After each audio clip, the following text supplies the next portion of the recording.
ओ लोगों, हमारा नबी तो कुरान को सुनने की तमन्ना कर रहा है, हमारे नबी तो कुरान सुनने की तमन्ना कर रहे हैं, जबकि हमारे नबी तो रातों दिन कुरान पढ़ने वाले हैं। ओ लोगों, ओ नौजवान साथियों, रातों दिन मोबाइल में और सोशल मीडिया में मुलव्विस रहने वाले मेरे नौजवान साथियों, कभी जरा सोचो तुमने आखिरी बार कुरान को कब पढ़ा था?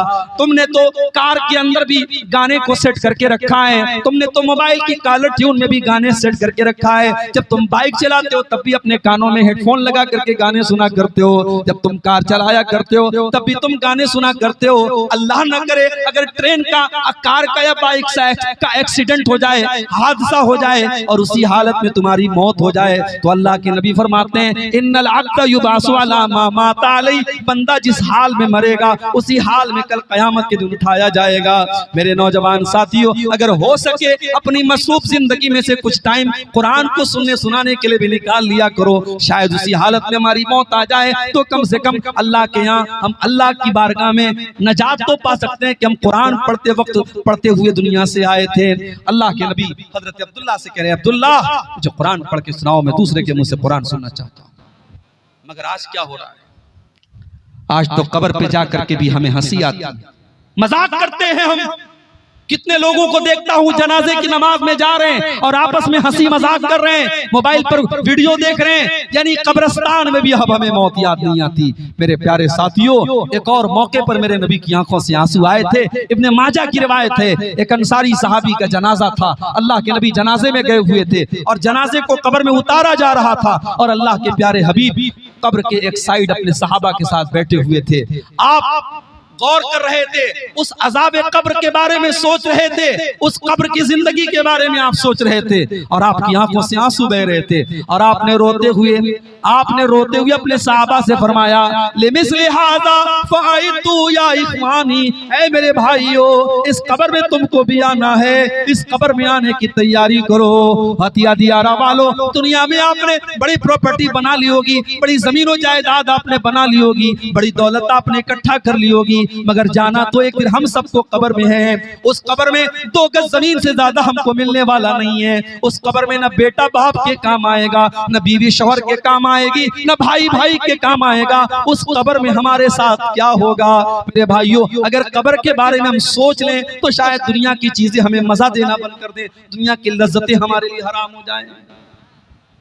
कब्र के बारे में सोचा करो मेरे भाई। इसीलिए हजरत उस्मान गनी रज़ी अल्लाह तआला अन्हु जब किसी कब्रिस्तान के पास से गुजरते थे तो ज़ारो कतार रोने लगते थे, आंखों से आंसू बहने लगते थे। किसी ने पूछा क्या उस्मान गनी, जन्नत की बात आती है आप नहीं रोते हैं, जहन्नम की बात आती है आप नहीं रोते हैं, लेकिन कब्र को देखते हैं तो आप रोने लगते हैं? उस्मान गनी ने कहा कि हाँ, मैं कब्र को देख करके इसलिए रोने लगता हूँ क्योंकि मैंने अपने नबी को यह फरमाते हुए सुना, इन्नल कब्र अव्वलु मंजिल मिन मनाजिल आखिरह, बेशक कब्र आखिरत की पहली मंजिल है। जिसने कब्र को पार कर लिया उसके लिए आगे की मंजिलें आसान है। मेरे प्यारे साथियों, हमारे नबी कब्र को देख के रो रहे हैं। अब जरा हम सब जायजा लें, आज हम कितनी कब्र को देख के रोते हैं, हम कब कब्रिस्तान पर जाकर के रोते हैं? हमें तो कब्रिस्तान पर भी हंसी आती है, हमें तो कब्रिस्तान पर भी जाके मजा आता है। मैंने तो ऐसे कब्रिस्तान भी देखे हैं कि कब्रिस्तान पर बैठ करके लोग शराब पी रहे हैं, कब्रिस्तान पर बैठ करके लोग जुआ खेल रहे हैं, कब्रिस्तान पर बैठ करके मोबाइल पर क्रिकेट मैच देख रहे हैं। मेरे भाइयों, ये इबरत की जगह है, तमाशा नहीं है।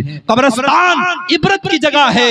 बड़े बड़े बादशाह, बड़े बड़े अमीर उमरा, बड़े बड़े दुनिया में अपने आप को, अपनी ताकत का प्रचार करने वाले आज भी कब्रिस्तान में मरे पड़े हैं। उनकी डेड बॉडी पड़ी है जो हमें ये सबक दे रही है, मिटे नामवर, मिटे नामवर कैसे और उनके नामो निशान कैसे मिटे अहले शान कैसे कैसे, किस तरीके के बड़े बड़े शान वाले कब्र में मनो मिट्टी नीचे दफन हो गए। मेरे प्यारे साथियों, अल्लाह के नबी कब्रिस्तान को देखकर और कब्र को देखकर भी रो रहे हैं। हमारे पैगंबरों के ऊपर, हमारे नबियों के ऊपर जब रहमान की आयतें पढ़ी जाती हैं, जब अल्लाह की आयतें पढ़ी जाती हैं, खर्रू सुज्जतम व बुकिया, वो सजदे में गिर पड़ते हैं और अल्लाह की बारगाह में आंसू बहाने लगते हैं, रोने लगते हैं। अगर मैं ये कहूं कि दुनिया का सबसे कीमती कतरा उस आंसू का कतरा है जो अल्लाह के खौफ से निकलता हो, तो गलत नहीं होगा मेरे भाई। अल्लाह को वो आंसू बहुत पसंद है, अल्लाह को वो रोना बहुत पसंद है जो अल्लाह के खौफ से होता हो।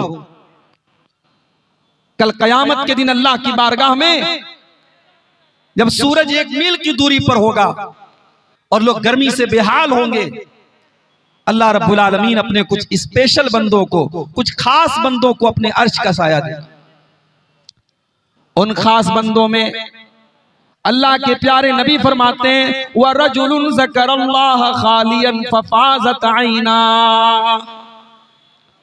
अल्लाह के उन खास बंदों में जो रहमान के अर्श का साया पाएंगे वो इंसान भी होगा जो अकेले में, जो तन्हाई में, जो प्राइवेट कमरे में बैठ करके अल्लाह की बारगाह में रोने लगता है, अल्लाह के खौफ से रोने लगता है, उसकी आंखों से आंसू बहने लगते हैं। मेरे भाइयों, आज जरा हम सब अपने दिलों का जायजा लें। आज हमारे दिल कितने सख्त हो गए। आज कुरान पढ़ा जाता है, हमारी आंखों से आंसू नहीं आते। आज मौत के ऊपर तकरीरें होती हैं, जहन्नम के ऊपर तकरीरें होती हैं, कुरान की आयतें पढ़ी जाती हैं, अल्लाह के नबी की हदीसें पढ़ी जाती हैं, हमारे ऊपर कोई असर नहीं पड़ता। ऐसा क्यों है? असल में आंखों का कनेक्शन दिल के साथ। जब दिल सख्त होगा तो आंखों से अल्लाह के खौफ से आंसू नहीं बहेंगे। इसीलिए अल्लाह ने बनी इसराइल के बारे में कुरान में फरमाया सुम्मा क़सत क़ुलूबुकुम मिन बादि ज़ालिका फ़हिय कल हिजारति अव अशद्दु क़स्वा। ऐ बनी इसराइल, अल्लाह की नाफरमानियां करने की वजह से तुम्हारे दिल बड़े कठोर हो गए, तुम्हारे दिल बड़े सख्त हो गए। फ़हिय कल हिजारति अव अशद्दु क़स्वा, तुम्हारे दिल तो पत्थरों से भी ज्यादा कठोर हो गए, पत्थरों से भी ज्यादा सख्त हो गए। अल्लाह को वो रोना बहुत पसंद है मेरे भाइयों, जो अल्लाह के खौफ से आंसू निकलते हो। अल्लाह के खौफ से इंसान रोता, और जिस इंसान की आंखों से ये आंसू निकलते हो उस इंसान को जहन्नम की आग नहीं छू सकती। अल्लाह के प्यारे नबी फरमाते हैं ऐनानी ला तमस्सुहुमन नार, दो आंखें ऐसी हैं जो जहन्नम की आग में नहीं जाएंगी। ऐनुन बातत तहरुसु फी सबीलिल्लाह, एक वो आंख है जो अल्लाह के रास्ते में चौकीदारी करती है, जो पहरेदारी करती है। रातों में जब दुनिया के लोग सोते रहते हैं, वो अल्लाह के मुजाहिद बंदे अल्लाह की सरहदों की हिफाजत करते हैं। वो ऐनुन बकत मिन खशियतिल्लाह, और दूसरी वो आंख, उसके ऊपर जहन्नम हराम है, जिस आंख से अल्लाह की खौफ से आंसू निकलता हो, जिस आंख से अल्लाह के डर से आंसू निकलता हो। मेरे भाइयों, क्या हमारे नबी भी रोते थे? जी हां, हमारे नबी भी इंसान थे। बल्कि अगर मैं ये कहूं कि जितनी ट्रेजेडी और जितने गम और जितने सदमे हमारे नबी अकरम सल्लल्लाहु अलैहि वसल्लम ने अपनी जिंदगी में देखे हैं, शायद किसी ने देखे। उसके बावजूद अल्लाह ने आपका कलेजा इतना मजबूत बनाया था, आप दीन का काम करते रहे, अल्लाह के दीन की दावत फैलाते रहे। आपकी 3 बेटियां आपकी आंखों के सामने दुनिया से चली। अल्लाह ने जितनी औलादे नरीना दी, जितने बेटे दिए, जितने लड़के आपको पैदा हुए, सब आपकी आंखों के सामने अल्लाह को प्यारे हो गए।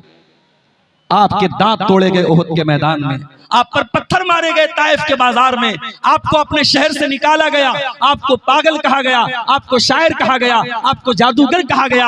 आपको कौन सी ऐसी तकलीफ है जो नहीं दी गई मेरे भाई? नबी की आंखों से भी आंसू आए। अच्छा, मेरे नबी रोते कैसे थे? मेरे नबी का रोना कैसा था? एक सहाबी है, उनका नाम है अब्दुल्ला बिन शिखीर रजी अल्लाह ताला। वो एक मर्तबा आए तो अल्लाह के नबी नमाज पढ़ रहे थे, और अल्लाह के नबी नमाज के दौरान रो रहे थे।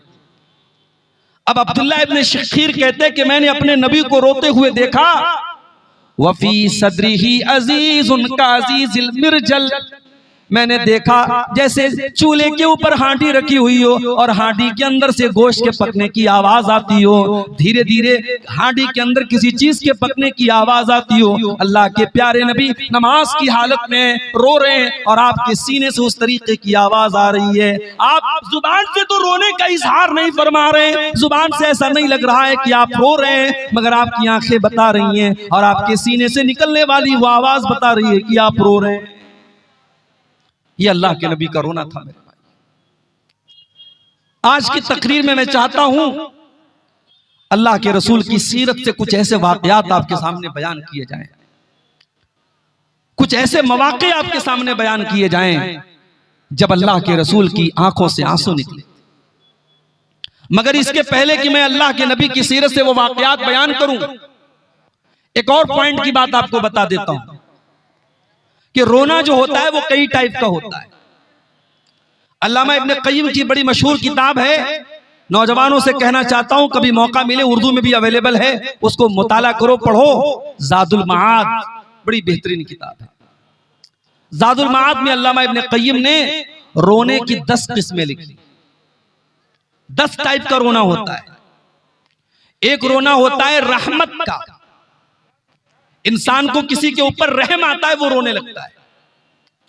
एक रोना होता है खौफ का, इंसान को डर होता है, पता नहीं क्या होगा, आने वाली किसी मुसीबत का डर होता है, इंसान रोने लगता है। एक रोना होता है मोहब्बत का, शौहर परदेश जा रहा है, बीवी रो रही है, बेटा परदेश जा रहा है, मां रो रही है। बेटे की मोहब्बत में, शौहर की मोहब्बत में, बाप की मोहब्बत में इंसान रोने लगता है, ये रोना मोहब्बत का रोना है। और एक रोना होता है खुशी का रोना।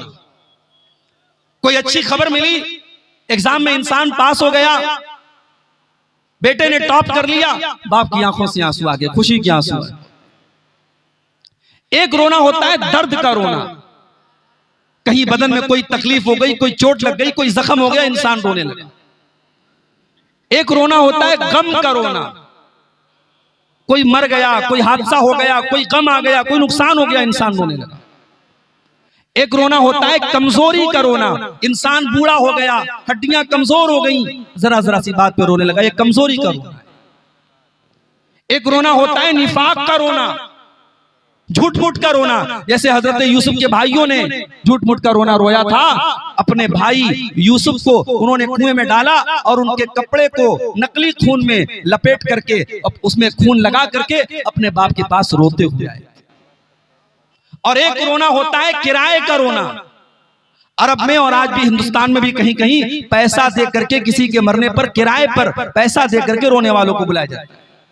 और एक रोना होता है मुआफकत का, कि किसी को रोता हुआ हमने देखा, हमारी आंखों से भी आंसू आ गए। ये टोटल 10 तरीके का रोना होता है, अल्लामा इब्ने क़य्यिम ने बयान किया। इन 10 टाइप के रोने में जो रोना अल्लाह को पसंद है वो कौन सा रोना है, आइए जरा अपने नबी की सीरत में हम देखते हैं। रमजान सन 2 हिजरी, बद्र का मैदान, मुसलमानों की तादाद 313, दुश्मनों की तादाद 1000। बद्र की लड़ाई के पहले अल्लाह के नबी रात भर अल्लाह की बारगाह में रोते रहे और दुआ करते रहे। हजरत अली फरमाते हैं, बद्र की लड़ाई के पहले मेरी नींद खुली, मैंने देखा सारे के सारे लोग सो रहे हैं सिवाय मेरे और जनाबे मोहम्मद रसूलुल्लाह सल्लल्लाहु अलैहि वसल्लम के। मैंने देखा कि अल्लाह के नबी अल्लाह की बारगाह में रो रहे हैं और दुआएं कर रहे हैं। सुबह होती है, बद्र की लड़ाई शुरू होने वाली है। 313 का मुकाबला अपने से 3 गुना ज्यादा तादाद से। हजरत अबू बकर सिद्दीक फरमाते हैं, अल्लाह के प्यारे नबी अपने हाथों को उठा करके किबला रुख हो करके अल्लाह की बारगाह में रोते हुए कहते हैं, अल्लाहुम्मा अंजिज़ली मा वअदतनी, ऐ अल्लाह तूने जो वादा किया है उस वादे को तू आज पूरा फरमा दे। अल्लाहुम्मा इन तुहलिक हाज़िल इसाबत लन तुबद फिल अर्ज़ि, ऐ अल्लाह अगर ये कलमा पढ़ने वाले, ये मुट्ठी पर ईमान वाले अगर आज हलाक हो गए, ऐ अल्लाह फिर रूए जमीन पर तेरा नाम लेने वाला कोई न होगा। इतना रोए अल्लाह के नबी कि अबू बकर सिद्दीक रजी अल्लाह तआला अन्हु पीछे से आके चिमट जाते हैं अल्लाह के रसूल से और कहते हैं, कफा का मुनाशदतु का रब्बका, ऐ अल्लाह के नबी बस कीजिए, अल्लाह ताला आपसे जो वादा अल्लाह ने किया है वो वादा जरूर पूरा करेगा। और अल्लाह ने वादा पूरा किया। सूरह अनफाल की आयत नंबर 9 नाजिल हुई, इज़ तस्तगीसूना रब्बकुम, इस्तगीसूना रब्बकुम, याद करो जब तुम अपने रब से मदद मांग रहे थे, अल्लाह ने तुम्हारे ऊपर 1000 फरिश्तों को उतार करके तुम्हारी मदद की थी बद्र के मैदान में। तो ये वो रोना था जो अल्लाह के नबी अपने सहाबे किराम, मुट्ठी भर सहाबे किराम के बारे में सोचकर कि ऐ अल्लाह, अगर आज ये हलाक हो गए तो फिर कौन इस्लाम का नाम ले। आज हम करोड़ों की तादाद में हैं मेरे भाइयों, कागज के ऊपर हम करोड़ों की तादाद में हैं। जानते हो कहीं कहीं लिखा रहता है, जहां बच्चे सोए रहते हैं, लिखा रहता है keep silent, the children are sleeping, खामोश रहो, बच्चे सो रहे।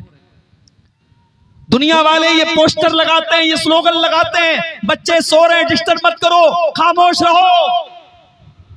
आज दुनिया के मुल्क में बच्चे मर रहे हैं मेरे भाई, उनकी कटी फटी लाशें मीडिया के अंदर आ रही हैं, लेकिन दुनिया खामोश बनी है। आज दुनिया चुप है इस जुल्म पर, इस सरकशी पर, इस बेरहमी पर, इस हैवानियत पर दुनिया के कानों पर जू नहीं रेंग रही है। और दुनिया वाले बड़ी शर्म के साथ और बड़ी बेगैरती के साथ कहते हैं आई स्टैंड विद इसराइल, मैं इसराइल के साथ खड़ा। मेरे भाइयों, मेरे नबी ने ये तालीम दी थी, उनसुर अखाका ज़ालिमन व मज़लूमन, कभी जालिम की मदद मत करो। तुम्हारा अपना भाई भी अगर जुल्म करे, उसके हाथ रोको, उसे जुल्म से रोको। कभी जालिम का सपोर्ट मत करो, कभी जालिम की मदद मत करो। आज का दौर वो है, ये तरक्की का दौर है, ये दुनिया की बड़ी तमद्दुन और तहजीब का दौर है। आज इंसान चांद पर पहुंच गया, आज छोटे छोटे बच्चे फलस्तीन में मर रहे हैं और किसी को कोई परवाह नहीं। तो तादाद तो कम नहीं है हमारी, करोड़ों की तादाद में है, मगर ईमान कमजोर हो गया, ईमान कमजोर हो गया, तौहीद कमजोर हो गई। आज कितने मुसलमान ऐसे हैं जिनको ला इलाहा इल्लल्लाह का मतलब नहीं पता, जिनको तौहीद का मतलब नहीं पता, जो कहीं पर भी अपना सर झुका सकते हैं, कहीं पर भी हाथ जोड़ सकते हैं, कहीं कुछ भी कर सकते हैं, न ईमान का के बारे में पता, न तौहीद के बारे में पता। तो तादाद हमारी बहुत है, मगर वो 313 जो नबी की पूंजी थे, जो नबी का कैपिटल थे मेरे भाइयों, वो प्योर मुसलमान थे, वो शुद्ध मुसलमान थे। इसलिए अल्लाह के नबी रो रो के दुआ कर रहे हैं कि ऐ अल्लाह, अगर ये 313 खत्म हो गए तो फिर रूए जमीन पर तेरा नाम लेने वाला कोई नहीं। और एक और बात बताऊं आपको, 313 सहाबा थे बद्र के मैदान में, 2 सहाबी अल्लाह के नबी के पास आते हैं, ऐ अल्लाह के नबी, हमें काफिरों ने पकड़ लिया था, गिरफ्तार कर लिया था, हमने जान बचाने के लिए ये वादा कर लिया कि हम आपके साथ लड़ाई में शामिल नहीं होंगे। ऐ अल्लाह के रसूल, हमने ये वादा सिर्फ अपनी जान छुड़ाने के लिए किया था, आपका साथ तो हम यकीनन देंगे। ऐ अल्लाह के नबी, हमारी तो फौज की तादाद भी बहुत कम है, हम तो सिर्फ 313 हैं। ऐ अल्लाह के नबी, हमें लड़ाई में जाने की इजाजत दीजिए। कान खोल करके सुन लो, अल्लाह के नबी ने क्या जवाब दिया। आपने फरमाया इन शरीफा, ऐ मेरे सहाबी, ऐ मेरे सहाबियों, जाओ तुम लौट जाओ, तुम्हें अपनी लड़ाई में मैं शामिल नहीं कर सकता। हम अपने वादा खिलाफ न करेंगे, जो वादा तुम करके आए उस वादे को हम निभाएंगे। 313 को 315 नहीं होने दिया अल्लाह के नबी ने। 2 लोग पढ़ रहे थे, आपने पढ़ने नहीं दिया। जुबान की वैल्यू और वादे की वैल्यू अगर कोई सीखे तो जनाब मोहम्मद रसूलुल्लाह सल्लल्लाहु अलैहि वसल्लम से सीखे मेरे भाई।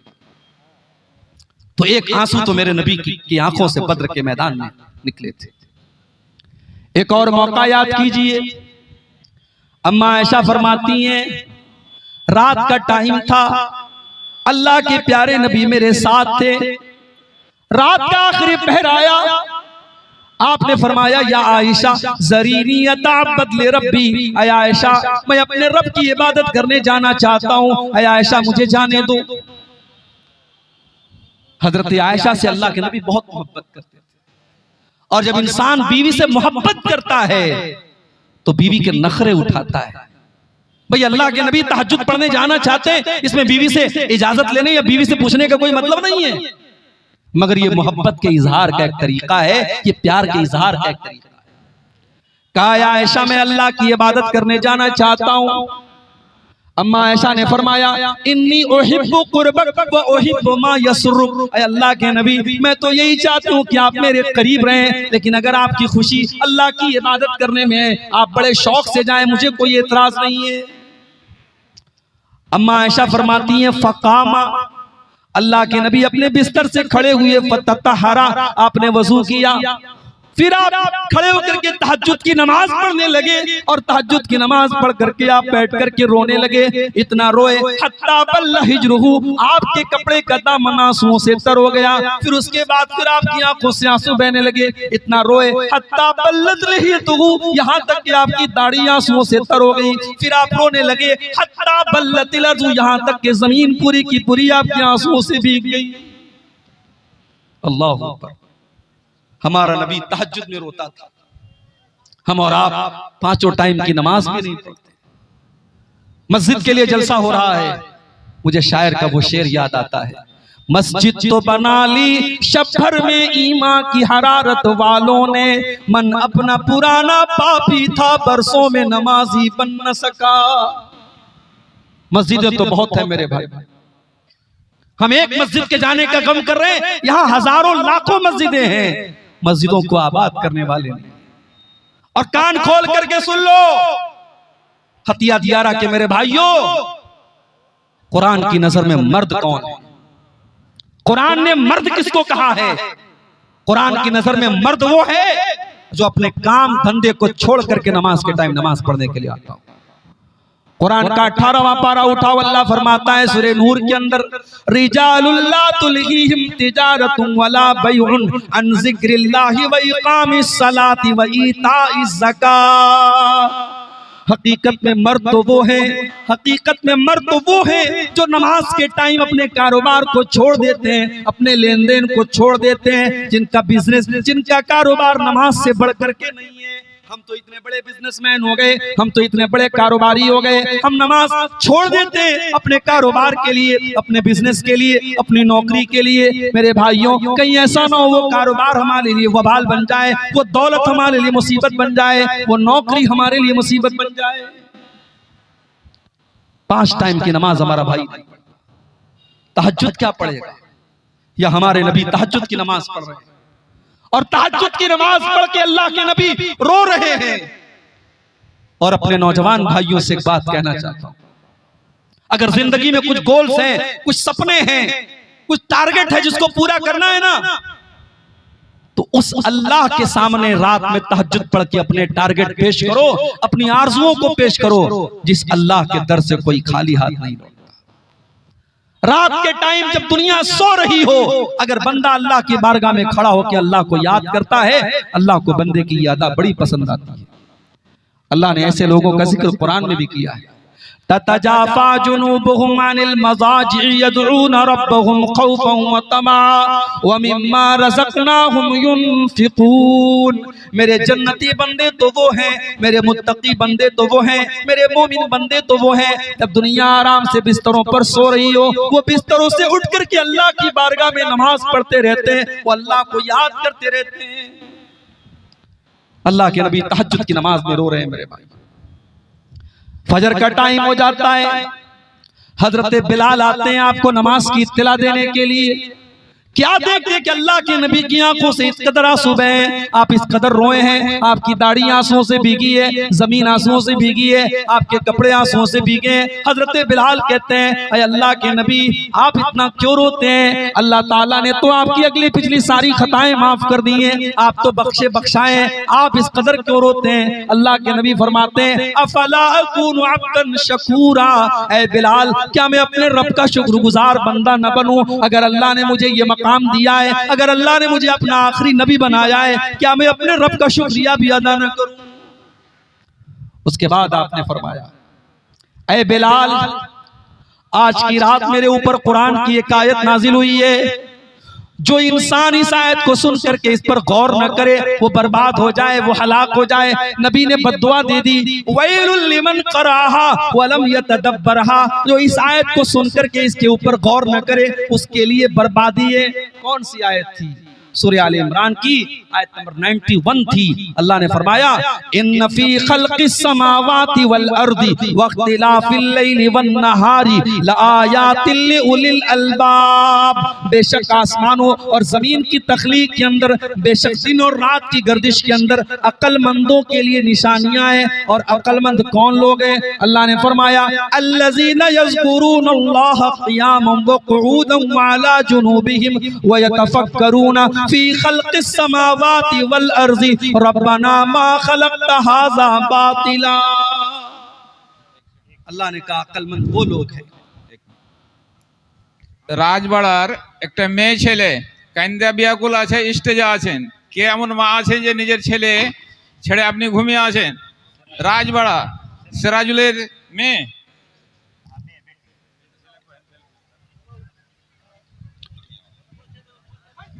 आप गौर कीजिए मेरे भाई, अल्लाह के नबी बद्दुआ कर रहे हैं कि इस आयत को जो सुने और गौर न करे, इससे इबरत हासिल न करे, वो बर्बाद हो जाए। अल्लाह इस आयत के अंदर क्या कह रहा है? अक्लमंदों के लिए कायनात के अंदर निशानी है। और अक्लमंद कौन है? जो बैठ करके, खड़े होकर के और लेट करके अल्लाह को याद करते हैं। पता ये चला दुनिया की डिग्री पाने वाला और दुनिया में बड़े बड़े ओहदे पाने वाला वो दानिश्वर नहीं है, वो जीनियस नहीं है, वो इंटेलिजेंट नहीं है, वो बुद्धिमान नहीं है। बुद्धिमान वो है, अक्लमंद वो है, जीनियस वो है जो अपने क्रिएटर को पहचानता हो, जो अपने रब को पहचानता हो, जो अपने रब के आगे सर न झुकाए। आज आप देख लीजिए, बड़े बड़े पढ़े लिखे लोग हैं, बड़े काबिल लोग हैं, और साहब वो किसी जानवर की इबादत कर रहे हैं, किसी नदी को अपना माबूद कह रहे हैं, शर्मगाह की इबादत कर रहे हैं, चूहे कुत्ते बिल्ली बंदर की इबादत कर रहे हैं। मेरे भाइयों, इंसान की अकल जब मारी जाए वो शिर्क करता है, वो क्रिएशन के आगे झुकता है, और इंसान जब जीनियस होता है वो क्रिएटर के आगे झुकता है। अल्लाह ने फरमाया कि जीनियस वो लोग हैं, अक्लमंद वो लोग हैं जो सुबह शाम अल्लाह को याद करते हैं और कायनात पे गौर करते हैं, और गौर करने के बाद इस नतीजे पर पहुंचते हैं कि अल्लाह तूने इस कायनात को बेकार पैदा नहीं। तो अल्लाह के नबी तहज्जुद में रो रहे हैं। हम और आप अपने नबी के इस वाक़े से, अपने नबी की सीरत के इस वाक़े से इबरत हासिल करें कि क्या आज हम और आप भी तहज्जुद की नमाज का एहतमाम करते हैं? क्या हमारा नौजवान करता है? और क्या तहज्जुद की नमाज पढ़ते वक्त कभी हमारी आंखों से भी आंसू आते हैं? अल्लाह के नबी तो तहज्जुद की नमाज में रो रहा है। और आगे बढ़िए, एक और मौका याद कीजिए जब अल्लाह के नबी की आंखों से आंसू आए थे। बुखारी के अल्फाज हैं, अल्लाह के प्यारे नबी अपने सहाबी हजरत अब्दुल्ला बिन मसूद से कहते हैं कि अब्दुल्ला इकरा अलैयल कुरान, अय अब्दुल्ला तुम मुझे कुरान पढ़ करके सुनाओ। हजरत अब्दुल्ला ने फरमाया, अल्लाह के नबी मैं आपको कुरान कैसे पढ़ के सुनाऊं? व अलैका उन्जिल, ये कुरान तो आप ही के ऊपर उतारा गया है। अय अल्लाह के नबी मैं आपको कुरान कैसे पढ़ के सुनाऊं? आप तो खुद साहिबे कुरान हैं, आपके ऊपर तो कुरान उतरा है, मैं आपको कुरान कैसे सुनाऊं? आपने फरमाया, इन्नी उहिब्बु अन अस्माहु मिन गैरी, अय अब्दुल्ला आज मैं किसी दूसरे के मुंह से कुरान सुनना चाहता हूं। ओ लोगों, हमारा नबी तो कुरान को सुनने की तमन्ना कर रहा है, हमारे नबी तो कुरान सुनने की तमन्ना कर रहे हैं, जबकि हमारे नबी तो रातों दिन कुरान पढ़ने वाले हैं। ओ लोगों, ओ नौजवान साथियों, रातों दिन मोबाइल में और सोशल मीडिया में मुलव्विस रहने वाले मेरे नौजवान साथियों, कभी जरा सोचो तुमने आखिरी बार कुरान को कब पढ़ा था?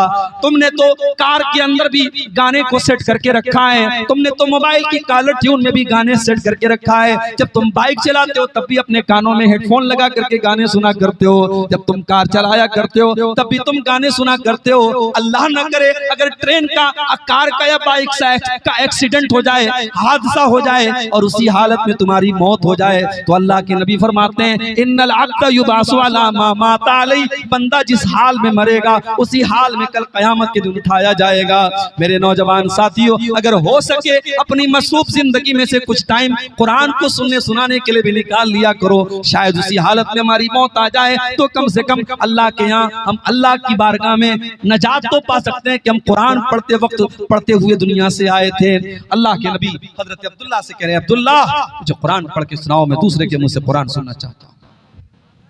आज हमारे बहुत सारे नौजवान भाई कहते हैं हमें म्यूजिक से सुकून मिलता है, हम कोई अपनी पसंद का म्यूजिक सुनते हैं तो हमारे दिल को सुकून मिलता है। मैं कहता हूं वो दिल मुर्दा है, वो दिल मर चुका है, वो दिल डेड हो चुका है जिस दिल को म्यूजिक से सुकून मिलता हो। इसलिए कि ईमान वाले के दिल को तो म्यूजिक से सुकून नहीं मिलता है, ईमान वाले के दिल को अल्लाह के जिक्र से सुकून मिलता है। अला बिज़िक्रिल्लाहि तत्मइन्नुल कुलूब, मेरे बंदो तुम्हारे दिलों को अल्लाह के जिक्र से सुकून मिलता है।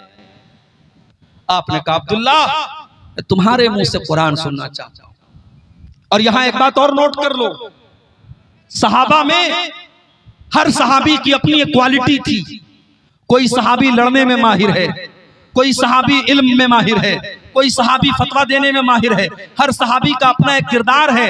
हजरत अब्दुल्ला बिन मसूद रजी अल्लाह तआला अन्हु कुरान के बहुत अच्छे कारी थे, कुरान बहुत अच्छा पढ़ते थे। बल्कि अल्लाह के नबी खुद फरमाते हैं, अगर किसी को कुरान ऐसा सुनना हो जैसे कुरान अभी ताजा ताजा उतर रहा है और नाजिल हो रहा है, ऐसा कुरान अगर किसी को सुनना है तो अब्दुल्ला बिन मसूद से सुन लो। ये कुरान इतना बेहतरीन।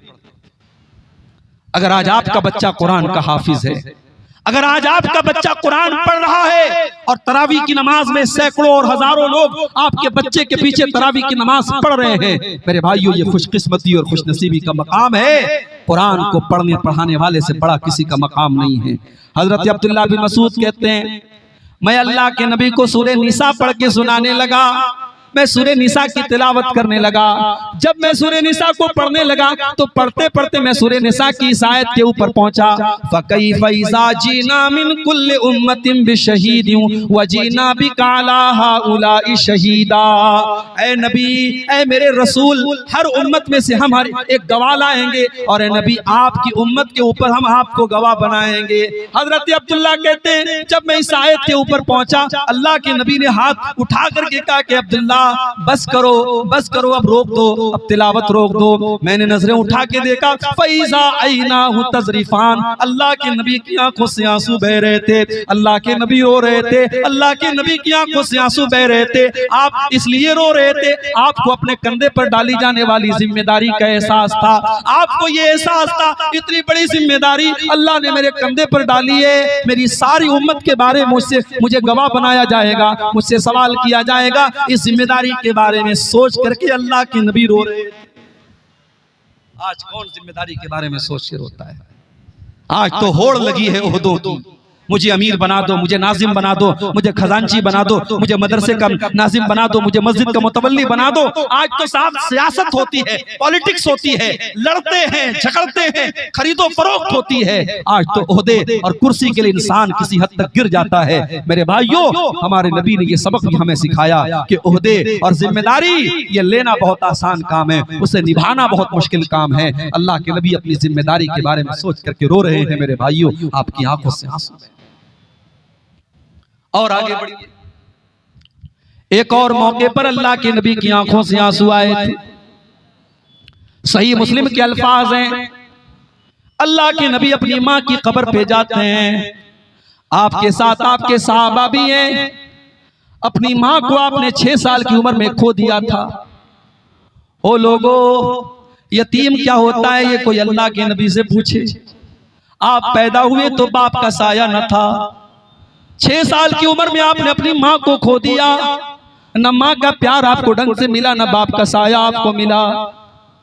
आप तो दुर्रे यतीम थे, आप तो पैदाइशी यतीम थे। आपसे ज्यादा यतीम का दर्द कौन समझ सकता है? इसीलिए आपने यतीमों के हुकूक बयान किए, आपने यतीमों की परवरिश करने वाले को जन्नत की खुशखबरी सुनाई। आपने फरमाया अना वकाफिलुल यतीम कहातैन, आपने अपनी 2 उंगलियों से इशारा करके फरमाया यतीम की परवरिश करने वाला, यतीम को पालने वाला, यतीम का ख्याल रखने वाला जन्नत में मोहम्मद रसूलुल्लाह के साथ जाएगा। जिस तरीके से ये दोनों उंगलियां एक दूसरे के साथ जुड़ी हुई हैं, मिली हुई हैं, यतीम की परवरिश करने वाला भी जन्नत में अपने नबी के साथ जाएगा। यतीम के हुकूक आपने बयान। आज बरसों के बाद आपका गुजर अपनी मां की कब्र के पास से हो रहा है, आपके साथ सहाबे किराम की एक जमात भी है। मेरे प्यारे साथियों, यतीम तो उस बच्चे को कहते हैं जो अभी नाबालिग हो। अल्लाह के नबी की उम्र तो 40-50 साल के पार हो चुकी है। आज आपका बचपन नहीं है, आज आपकी जवानी नहीं है, जवानी के बाद का पीरियड है। फिर भी जब अपनी माँ की कब्र के पास से आप गुजरते हैं, माँ की ममता आपको याद आ जाती है, माँ का प्यार आपको याद आ जाता है, माँ को खोने का एहसास आपको याद आ जाता है। हदीस के अल्फाज हैं फबका व अबका मन हौलहू, अल्लाह के नबी रोने लगते हैं, अपनी माँ को याद करके आप रोने लगते हैं। और आपके आसपास जितने सहाबे किराम होते हैं उनकी आंखों से भी आंसू बहने लगते हैं, वो सहाबे किराम भी रोने लगते हैं। मेरे भाइयों, अगर आपकी माँ जिंदा है, जिंदगी में माँ की कदर करो। मरने के बाद माँ याद आएगी, वो काम जो आपकी माँ ने किया है दुनिया में कोई नहीं कर सकता मेरे भाई। मरने के बाद लाख अपनी माँ की तरफ से मस्जिद में चंदा देते रहो, मदरसे में चंदा देते रहो, ट्यूबवेल लगवाते रहो, कोई मतलब नहीं है अगर उस माँ की जिंदगी में आपने माँ का ख्याल नहीं रखा है। अल्लाह के नबी अपनी माँ को याद करके रोने लगते हैं। उसके बाद आप अपने सहाबा से कहते हैं कि ऐ मेरे सहाबा, मैंने अल्लाह से इजाजत मांगी थी अनस्तगफिर ली उम्मी, मैं अपनी माँ के लिए मगफरत की दुआ करना चाहता हूँ। अल्लाह ने मुझे अपनी माँ के लिए मगफरत की दुआ करने की इजाजत नहीं दी। अल्लाह के नबी इस कायनात में अल्लाह के सबसे महबूब बंदे हैं, मगर यहाँ पर आप भी मजबूर हो जाते हैं, आप अपनी माँ के लिए मगफरत की दुआ नहीं कर सकते। ओ मेरे भाइयों, अगर आपकी माँ मुसलमान है, आपका बाप मुसलमान है, अल्लाह ने आपकी माँ को मुसलमान बनाया, आपके बाप को मुसलमान बनाया, तो ये बहुत खुश नसीबी की बात है। ये वो चीज है जो आपके नबी को भी नसीब नहीं हो पाई। अल्लाह के नबी अपनी माँ के लिए मगफरत की दुआ नहीं कर सकते। हमारे एक दोस्त हैं मुंबई के, रहने वाले यूपी के हैं, मुंबई में रहते हैं वो। पहले वो बेचारे गैर मुस्लिम थे, अब उन्होंने इस्लाम कबूल कर लिया, बड़ा अच्छा दावत का काम करते हैं, दीन का काम करते हैं। कभी कभी उनसे मुलाकात होती है तो मैं उनसे पूछता हूं कि क्या आपके माँ बाप भी इस्लाम उन्होंने कबूल कर लिया, मुसलमान हो गए? मैं देखता हूं उनकी आंखों में आंसू आ जाते हैं मेरे भाई, वो रोने लगते हैं और कहते हैं शेख दुआ कीजिए अल्लाह मेरी माँ को हिदायत दे दे। बाप तो मर गया है, माँ जिंदा है, मैं समझा रहा हूँ, माँ को रास्ते पे लाने की कोशिश कर रहा हूँ, बस दुआ कीजिए अल्लाह मेरी माँ को हिदायत दे दे। मेरे भाइयों, एक औलाद के लिए इससे बढ़ के तकलीफ की कोई बात नहीं है कि जब वो अल्लाह की बारगाह में दुआ के लिए हाथ उठाए तो अपनी माँ के लिए दुआ नहीं कर सकता, अपने बाप के लिए दुआ नहीं कर सकता। इससे बड़ी बदनसीबी की कोई बात नहीं है मेरे भाइयों। अगर आपकी माँ मुसलमान है, आपका बाप मुसलमान है, ये बड़ी खुश नसीबी की बात है। अल्लाह का शुक्र अदा कीजिए। अल्लाह के प्यारे हबीब फरमाते हैं, मैंने अपने रब से इजाजत मांगी कि अल्लाह मैं अपनी माँ के लिए मगफरत की दुआ करना चाहता हूँ, अल्लाह ने इजाजत नहीं दी। और फिर मैंने अल्लाह से इजाजत मांगी कि मैं अपनी माँ की कब्र पे जाना चाहता हूँ, अपनी माँ की कब्र को देखना चाहता हूँ, अल्लाह ने इजाजत दे दी। तो ऐ लोगों, तुम भी कब्रिस्तान जाया करो और कब्रों पर जाया करो, फ़इन्नहा तुज़क्किरुकुमुल आखिरा, कब्रिस्तान जाने से मौत की और आखिरत की याद आती है। लेकिन यहाँ ये भी बता दूं मैं आपको, हमारे हिंदुस्तान में शायद आपके कटिहार के इलाके में और सीमांचल के इलाके में ये चीजें आपको कम मिलेंगी, अल्लाह का शुक्र है।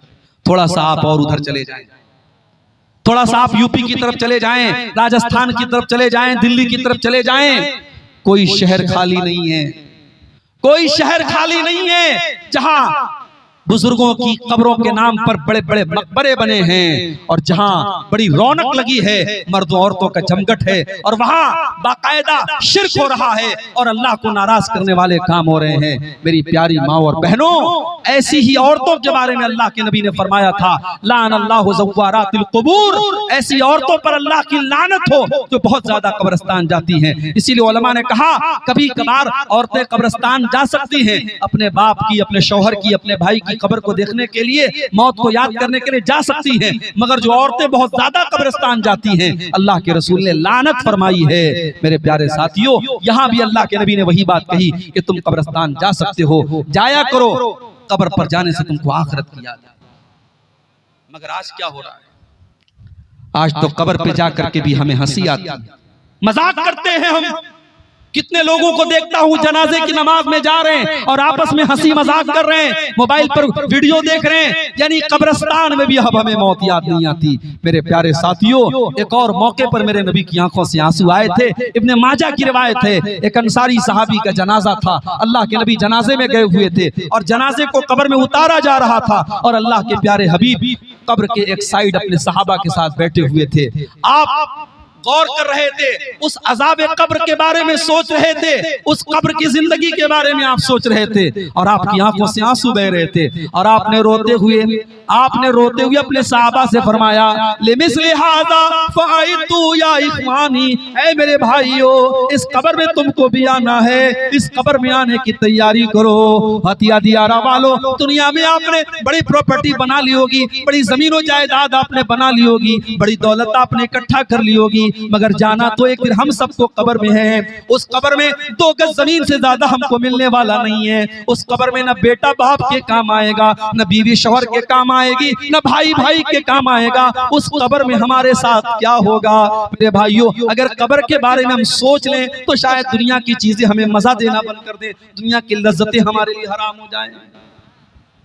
कब्र के बारे में सोचा करो मेरे भाई। इसीलिए हजरत उस्मान गनी रज़ी अल्लाह ताला अन्हु जब किसी कब्रिस्तान के पास से गुजरते थे तो जारो कतार रोने लगते थे, आंखों से आंसू बहने लगते थे। किसी ने पूछा क्या उस्मान गनी, जन्नत की बात आती है आप नहीं रोते हैं, जहन्नम की बात आती है आप नहीं रोते हैं, लेकिन कब्र को देखते हैं तो आप रोने लगते हैं। उस्मान गनी ने कहा कि हाँ, मैं कब्र को देख करके इसलिए रोने लगता हूँ क्योंकि मैंने अपने नबी को ये फरमाते हुए सुना, इन्नल कब्र अव्वलु मंजिल मिन मनाजिल आखिरा, बेशक कब्र आखिरत की पहली मंजिल है। जिसने कब्र को पार कर लिया उसके लिए आगे की मंजिलें आसान है। मेरे प्यारे साथियों, हमारे नबी कब्र को देख के रो रहे हैं। अब जरा हम सब जायजा लें, आज हम कितनी कब्र को देख के रोते हैं, हम कब कब्रिस्तान पर जाकर के रोते हैं। हमें तो कब्रिस्तान पर भी हंसी आती है, हमें तो कब्रिस्तान पर भी जाके मजा आता है। मैंने तो ऐसे कब्रिस्तान भी देखे हैं कि कब्रिस्तान पर बैठ करके लोग शराब पी रहे हैं, कब्रिस्तान पर बैठ करके लोग जुआ खेल रहे हैं, कब्रिस्तान पर बैठ करके मोबाइल पर क्रिकेट मैच देख रहे हैं।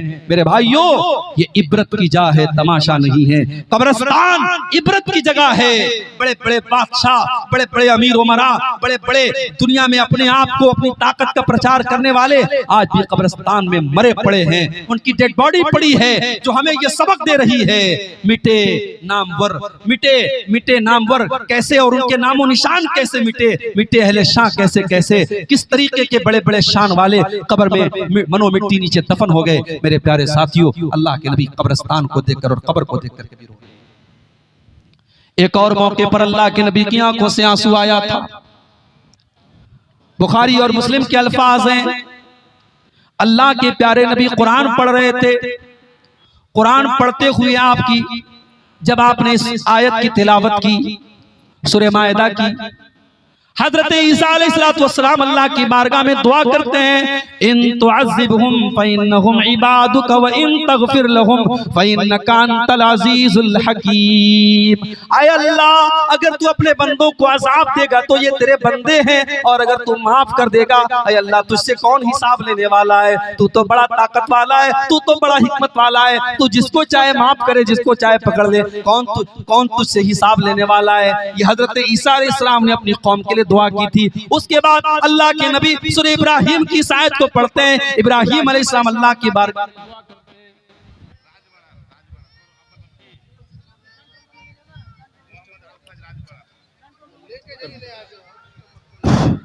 রাজবড়ার একটা বেটা ছেলে মোটামুটি 3-4 বছরকার, তাড়াতাড়ি ছেলেটা নিয়ে যান, স্টেজে আছে। রাজবড়ার ছেলে কান্দা বিয়াকুল, আপনারা তাড়াতাড়ি এসে স্টেজ থেকে নিয়ে যান।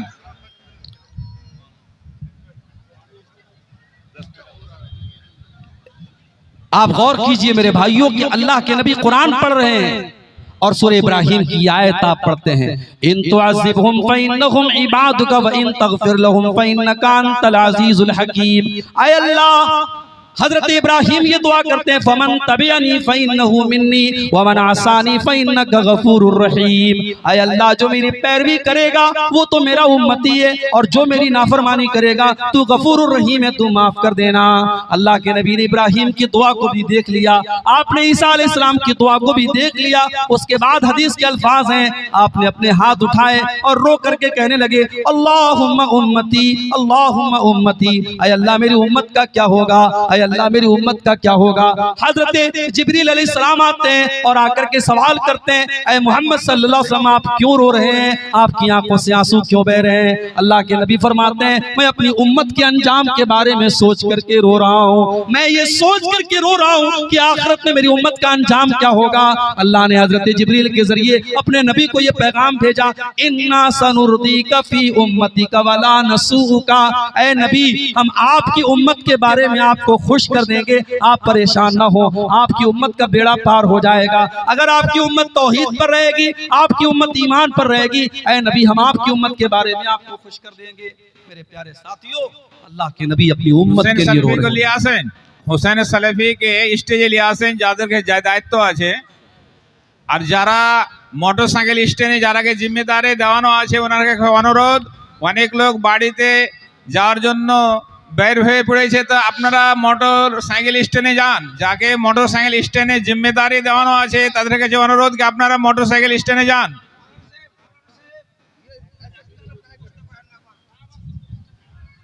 আর যারা সামনে দাঁড়িয়ে আছেন রাস্তাকে আপনারা ক্লিয়ার করেন, পিছে থেকে আসার জন্য লোকের অসুবিধা, এলাকায় যারা बीच রাস্তা আছেন ওনার কাছে অনুরোধ কি আপনারা রাস্তাকে ক্লিয়ার করেন। बस आखिरी पॉइंट पर हम बात करके बात खत्म करेंगे। इस हदीस में हमने देखा कि अल्लाह के प्यारे नबी सल्लल्लाहु अलैहि वसल्लम अपनी उम्मत के बारे में सोच करके रो रहे हैं। और मुझे शायर का वो शेर याद आता है, सलाम उस पर जो उम्मत के लिए रातों को रोता था, सलाम उस पर जो फर्शे खाक पर जाड़े में सोता था, सलाम उस पर के जिसके घर में चांदी थी न सोना था, सलाम उस पर के टूटा बोरिया जिसका बिछौना था।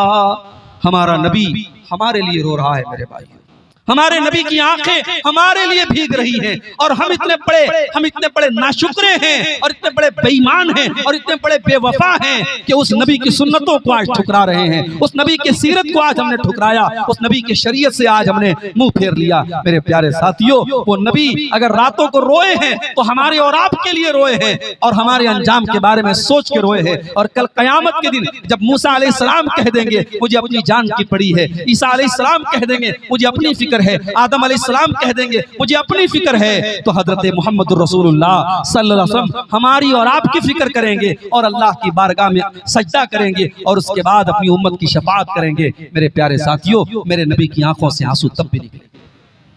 और एक आखिरी वाकया भी सुन लीजिए, अल्लाह के नबी की आंखों से आंसू तब भी निकले जब आपने अपने बेटे की लाश को अपने हाथों में उठाया।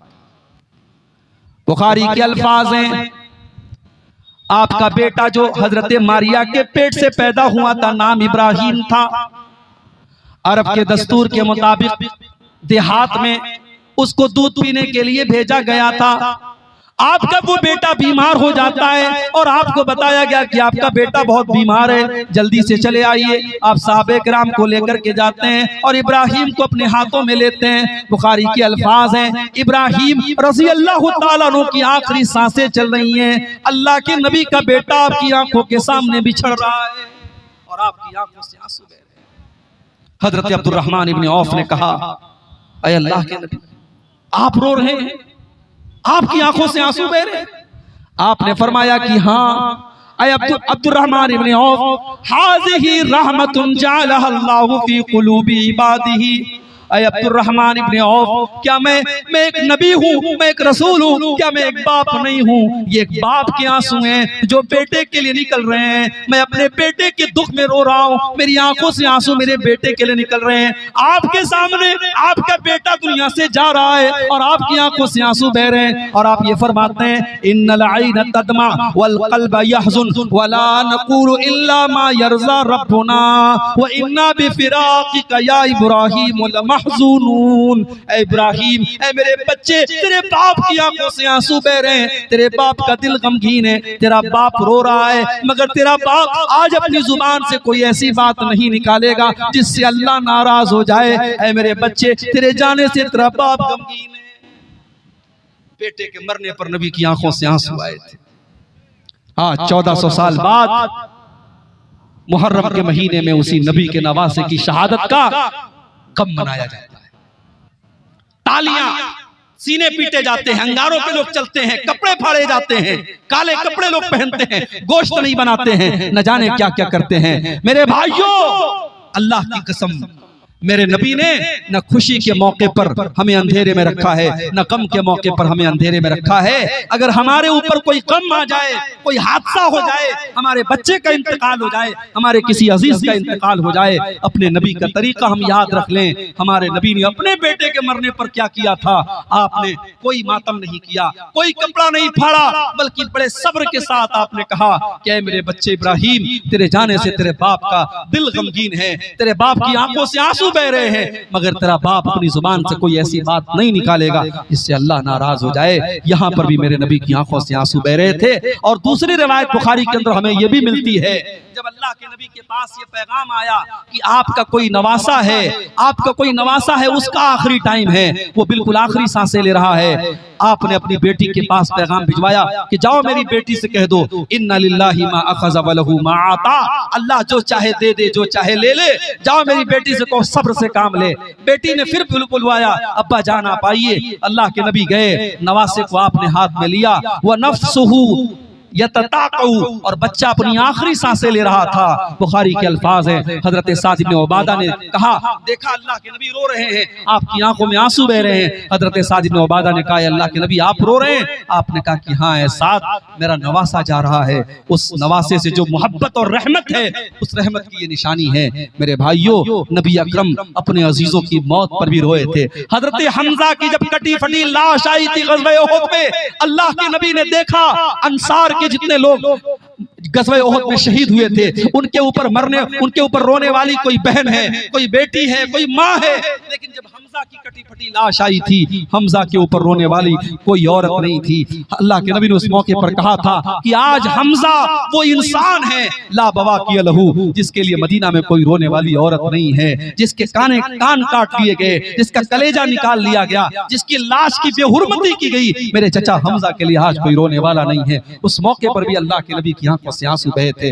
मेरे प्यारे साथियों, अल्लाह के नबी की सीरत में इस तरीके के बहुत सारे वाकयात हमें मिलते हैं जब आपकी आंखों से आंसू बहे थे। और सहाबा की जिंदगी में हम सबसे दर्दनाक वो दिन देखते हैं जब अल्लाह के नबी दुनिया से जाते हैं और सहाबा किराम की आंखों में आंसू आते हैं, और सहाबा कहते हैं उससे ज्यादा गम का दिन हमने नहीं देखा जिस दिन अल्लाह के नबी हमारे बीच में से तशरीफ ले गए। मेरे भाइयों, रसूल अकरम की जिंदगी के इन वाकयात को पेश करने से मकसद ये है कि हम भी अपने आप को टटोले कि क्या जिन मौकों पर नबी की आंखों में आंसू आए थे, नबी कुरान सुनते वक्त रो रहे हैं, आज हम भी तो कुरान सुनते हैं, हमारे दिल क्यों इतने सख्त हो गए, हमारी आंखों से आंसू क्यों नहीं आते? नबी कब्रिस्तान के पास गए, कब्र को देखा तो रोने लगे, हमारी आंखों से आंसू क्यों नहीं आते हैं? नबी ने अपनी माँ को खो दिया, माँ को याद करके रो रहे हैं, आज अपनी माँ, अपनी जिंदा माँ के साथ हम कितनी खिदमत कर रहे हैं। ये सारे वाकयात हमें ये सबक देते हैं। मेरे भाइयों, हम अल्लाह से दुआ करते हैं रब्बुल आलमीन हमें अपने नबी की सीरत पर चलने की तौफीक अता फरमाए।